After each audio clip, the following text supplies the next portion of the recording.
Welcome to the Godly Business Podcast. I am your host, Anne Jean-Pierre, and today I want to talk about how to improve your sales skills. How to improve your sales. I'm going to talk about pitfalls, 3 main pitfalls that you need to avoid in order to increase your sales and become a better salesperson. Now, for those of you who may have heard this and cringe a little bit, go back and listen to my couple of my podcasts where we talk about the fact that we are all salesmen. And if you own your business, you definitely better be a salesperson because, again, if you're not selling, if you're not closing, then you're not in business, right? The difference between a successful business and an unsuccessful business is one is selling and one is not. So take that mentality out of your mind that selling is bad. So let's start with that, right? Take that off. So this podcast, we're going to talk about how to improve your sales skills by avoiding 3 pitfalls that I often find prospects and clients fall into. So the first one I want to talk about is something that I also used to do myself. And I used to do it, and I was also trained in doing it this way. And I had to untrain myself to do that. My personality type want to fall and do this thing I'm going to talk about, but this is something that I have trained myself not to do. And what I'm talking about is building rapport the wrong way. So if you look at many sales training, about negotiation and things like that, they talk about building rapport, right? Finding a common ground. If people like you, they will buy from you, things like that. So let's build rapport. How do you build rapport? Unfortunately, a lot of people talk about building rapport in the aspect of we're going to find commonalities between us, like, oh, you have kids, I have kids, like the weather or sports or whatever, right? I used to do this, right? Find ways to build rapport around those type of criteria. It's not necessarily a bad thing. However, the pitfall in following that advice of building rapport and building it the wrong way around things non-related to the subject at hand, depending on the personality type that you're talking about, especially if you're dealing with people that are analytics, like focus on numbers and like get to the point type personalities, you tend to turn them off and you don't realize it. And the reason why you don't realize it is because our society tells people you should be nice, right? So they're not going to outright tell you like, bruh, I don't care about what you're talking about. Can we get to the point, right? Because that's considered rude, but that's what they're thinking in their mind. So a lot of time you alienate those type of people. The other thing is you have the personality type that are very friendly and would love to learn everything about you and, talk. And then what end up happening is you build this great rapport. You either run out of time or you never get to the point because you just spent most of your time building rapport, or the person now, it's hard to tell whether or not this person is being nice by saying yes, but they don't really mean it because they're just trying to build, this great rapport and friendship or whatever, but not really interested in buying, right? So that's one of the other pitfalls that you could fall into with personalities that are chit-chatters. They will chit-chat, they will be so nice and things like that, but never get around to actually committing to moving forward with the project, or they may say yes, but don't really mean it, right? Because for multitude of different reasons. So the proper way to build rapport is not to start talking about events unrelated to the subject. The best way to build rapport, in my opinion, and what I've discovered, is yes, to have commonality, but commonality around the project that we're talking about. So if you hire me as your consultant to review your business, the commonality that I'm going to build with you is around that, your business, asking you specific questions to help build rapport around finding the right solution to resolve your sales problem as a sales consultant to get you to where you need.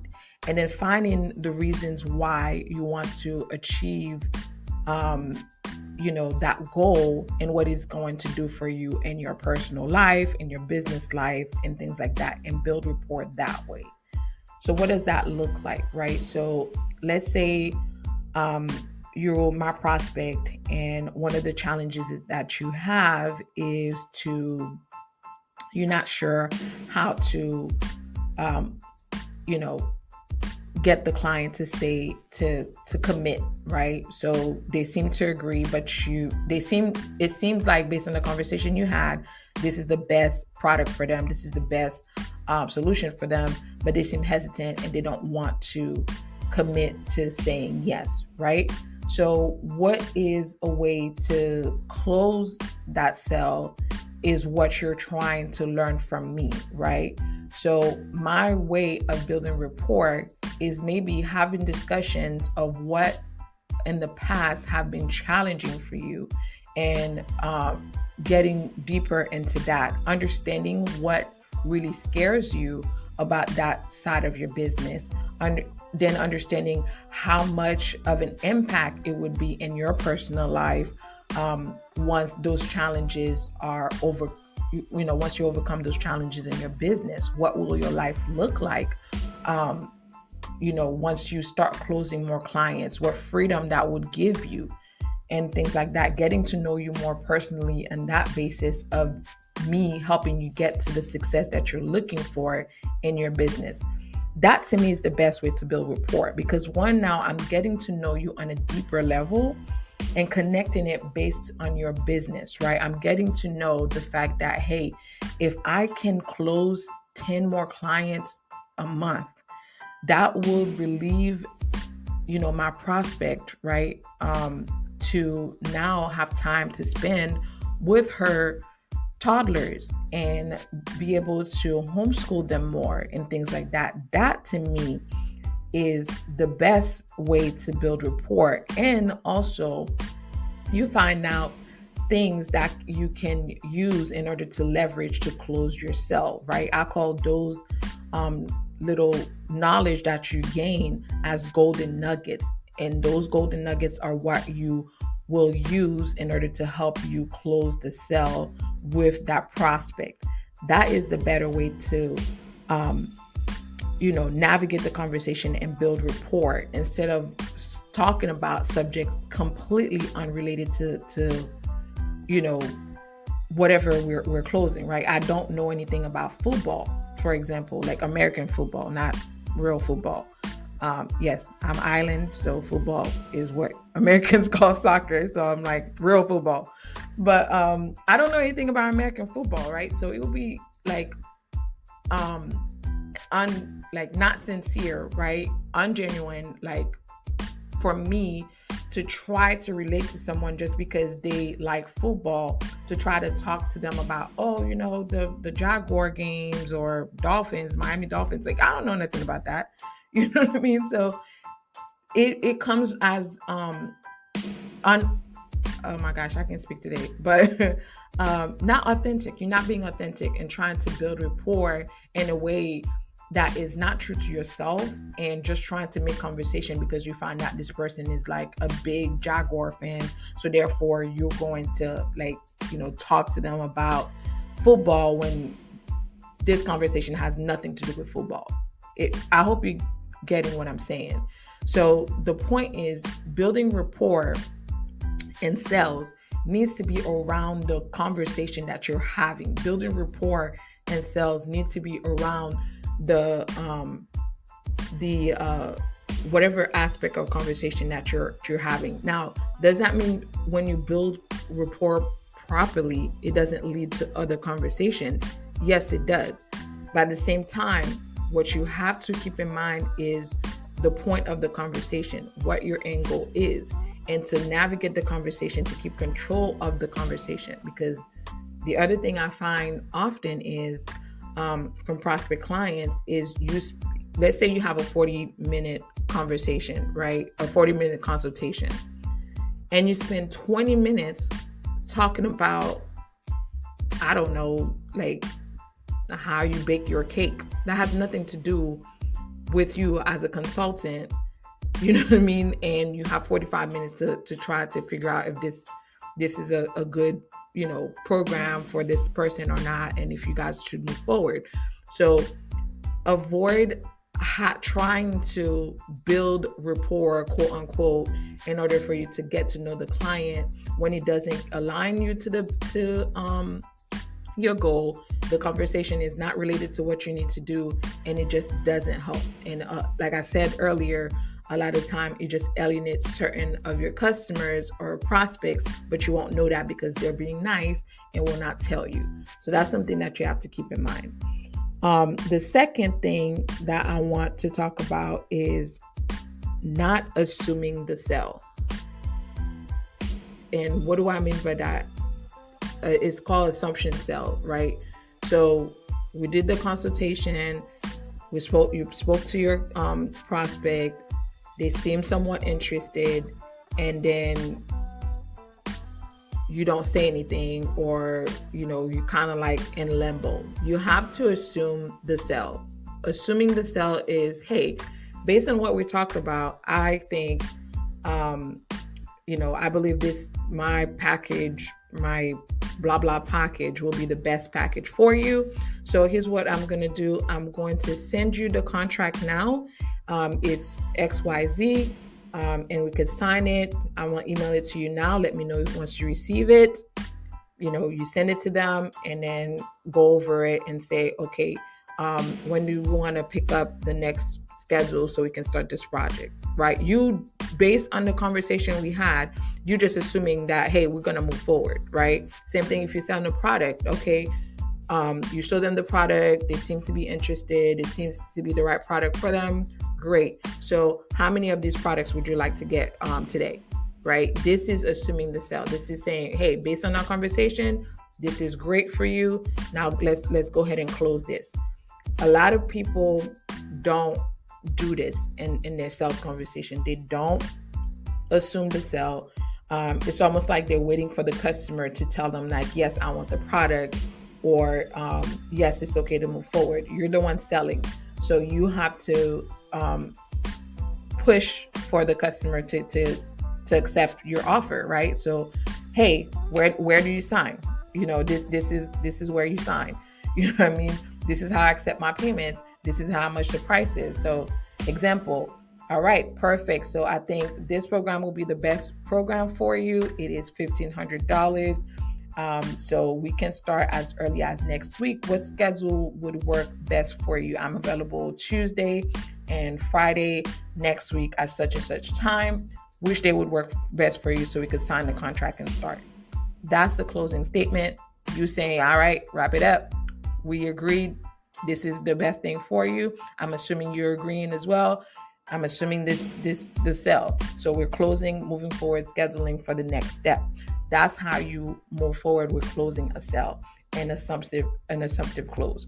So you do not just leave it in limbo and just move forward with closing your sell, and that's it. But unfortunately, I wanted to bring that up because that is something that, as easy as it sounds to me, and as easy as it is for me, or it has become for me, I do see this is something that for some reason people freeze. Like a lot of people freeze and don't ask for the sell. You just wait for the customer to make the move and do what? Like, what are you waiting on? They already agreed.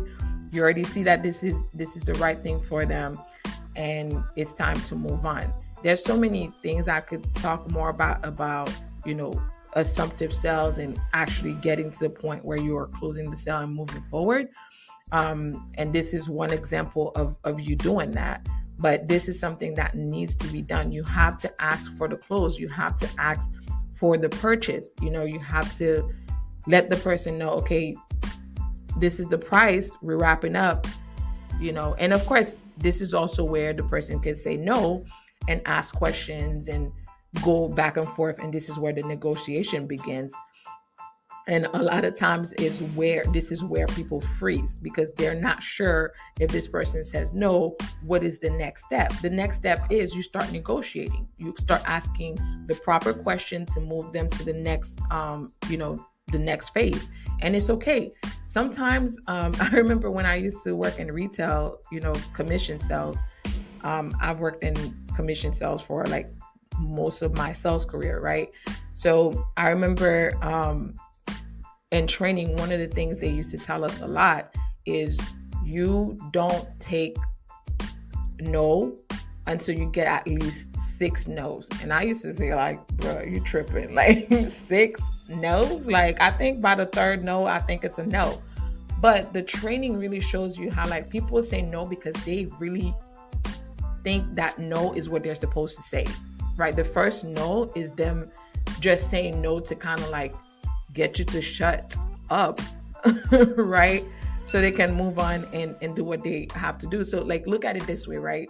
You walk in a store, you're looking for something, and someone asks you, hey, do you need help?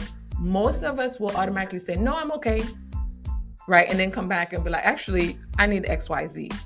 So it's natural that your first answer is going to be no, right? Same thing for your prospect. Their first answer is going to be no. It's okay. Get them to say that no. It's fine. Because then once they say that, then you can start your negotiation to get them to the point where they will say yes and mean the yes that they say, So it's okay to get the no. So I always say your negotiation doesn't start until you get at least 3 no's, and then from there, you can start really getting into the sales. Pivoting to our next subject, talking about negotiation, is I touched on this on one of my podcasts, and I don't remember which one it is now, but negotiating against yourself. Listen, I see this so many times, especially when like you go to the like the touristy places, and like there's like 16 people selling the same thing, right? Like 15 necklaces, like 15 booths, and all of them are selling the same exact thing, right? This is where I love to go and shop, especially like when I'm abroad or on vacation and like I got the time, This is what I love to do. And I love to see how salespeople, like the people selling to me, will negotiate against themselves in order for me to get the best deal. Perfect example. I just came back from Mexico, and we went to, touristy area, looking at stuff, eating, shopping, or whatever. And I wanted a genuine leather backpack. I wanted that backpack for a while. I wanted something like that I could travel, that was big enough that I could put all my things, and it could just be one backpack that I can carry when I travel. So I saw one in the store, and I totally, I was like, okay, this is it. This is the one I want, right? So he told me the price of what it was, and I was like, okay. I didn't say anything. I'm just looking at it, whatever, right? So he started off at a pretty high price. So I'm like, okay. So I'm looking at it. I'm talking to my husband. I'm like, it's kind of nice and blah, blah, blah. I haven't said yes. I haven't said no. I haven't said I'm not interested. I haven't said the price is too high. I didn't say anything. I'm just looking. I acknowledge what you said. I acknowledge that you told me the price. I'm just looking. This man went from I don't remember. It was like, let's say it was $400. All of a sudden, this bag that was $400 came to like $360. Again, I have not even said anything, right? Maybe I was willing to pay the $400. It's genuine leather. It's a beautiful bag. I'm like, it is worth $400. Again, I didn't say anything. I'm just looking at the bag. And he goes from 400 to 360. By the end of the day, I got almost 75% off the bag, plus other things, like everything that I purchased. Ended up purchasing, I bought a sombrero, a little bracelet and all of that, 2 other hats, like everything ended up, I got all of those things, right, for less than $340 when the bag alone was $400. Now, you could say like, well, maybe because the bag wasn't worth that anyways. One, it was, but even if it wasn't, the example that I wanted you to see is I didn't say anything, and this person already started to negotiate against themselves for me to get the bag, when I was already willing to pay the $400 original price for the bag. And I see this over and over and over again, even with consultants and coaches and other fields, where they get the customer, they feel like the customer is about to walk away because they feel like their prices are too high and all of that. Again, if you hear what I'm saying, they feel, the customer didn't tell them that, right? They feel that for whatever reason. And this is also why one of my biggest things in my consulting and coaching is having the conversation about your mindset around money, right? Because that is one of the biggest pitfalls that I find that get people to not charge properly, reduce their price ridiculously, and not stand against, not stand for what they want because of their mindset around money. So then they do things like this, negotiate against themselves and shooting themselves in the foot and, giving ridiculous discount that's not needed, right? So those are the 3 things that I find that are big pitfalls that you need to avoid in order to be a better salesperson, to improve your sales skills. Is 1, you need to build rapport the right way, right? Do not waste your time on conversation irrelevant to what you're trying to do, especially if this is a consultation, right? If the consultation is 30 minutes, use your time wisely to get to the point, to get to know the person, to get to those golden nuggets I'm talking about, in order for you to use that as leverage in order to get to the close, right? Also, not assuming the sell. This is why you're in sales, right? Assume the sell. Start assuming the sell once everything is said and done. The person understands, they don't have any other questions, blah, blah. You feel like this is the right thing for them. Assume the sell, because the sooner you do that, and I'm not saying to do it in a way that's premature. You want to make sure you get to the right point to assume the sell and move forward, right? So person's interested, this is the right product for them, this is a beneficial thing. So now let's move forward. Now you assume the sell. Once you assume the sell, this is when most of the time the negotiation starts, right? And sometimes it starts way before you assuming the sell. But this is also the opportunity for this person to say no in order for you to start really negotiating and getting to that commitment that you're looking for, right? So assume the sell, get to the point, and start moving forward to close your sell. And then lastly is what we just talked about, is negotiating against yourself. Stop negotiating against yourself. Stop panicking because someone is silent, right? Let that silence breathe. Do not just jump in and try to negotiate and reduce your price just because you feel a certain type of way. And these are the times where I recommend that you go back and figure out what it is about sales that makes you nervous, what it is about, the asking for the money that makes you cringe, all of those things. Because one of the things I find, especially when it comes to this subject, is how you view money, and sales in particular, is what's driving your hesitation toward that. And if you have a negative view of sales, if you have a negative view of money, then you tend to do those type of things that I just discussed, right?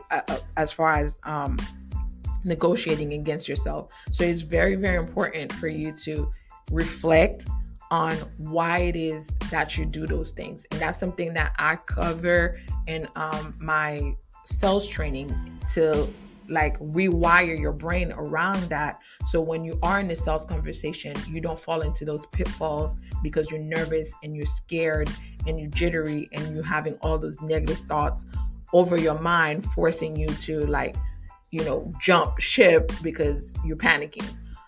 So yes, that was it. Pretty much, those are the 3 things that I feel like you need to focus on, and try to avoid those 3 pitfalls that can lead you to lose sales and not get to your bottom line, pretty much. So I hope this was helpful. And if you have any questions, of course, you can find me at Better Sales Women on social media. Please listen to the Godly Business Podcast. Of course, send me a voice note, send me questions, anything that you would like me to expand on. I would be more than happy to discuss it. Or if there's a subject that you would like to learn more about, that you would like for me to discuss more about, please let me know. I'll be more than happy to answer those questions. This podcast is created for entrepreneurs who would like to learn more about sales and increase their sales, and based on Christian principles. So hope you had good time listening to this podcast. Hope you learned something, and I pray that God will keep you, instruct you, and give you wisdom and counsel you as you go and grow on your business. I pray that this year that's wrapping up so fast was a successful year for you, and that you're ready for next year, pretty much, which is coming up in a week. So I guess next week will be the last podcast of the year for me. I just started this podcast in November, and I can't believe it's already been a month since this podcast launched, and I'm very excited for this opportunity, and I'm really happy to bring you this subject. So like I said, if there's anything that you'd like to learn more about, that you'd like to talk more about, please let me know. Send me a voice note, send me a comment, all of those good jazz. And you guys have an amazing day. God bless, and I will talk to you guys next week.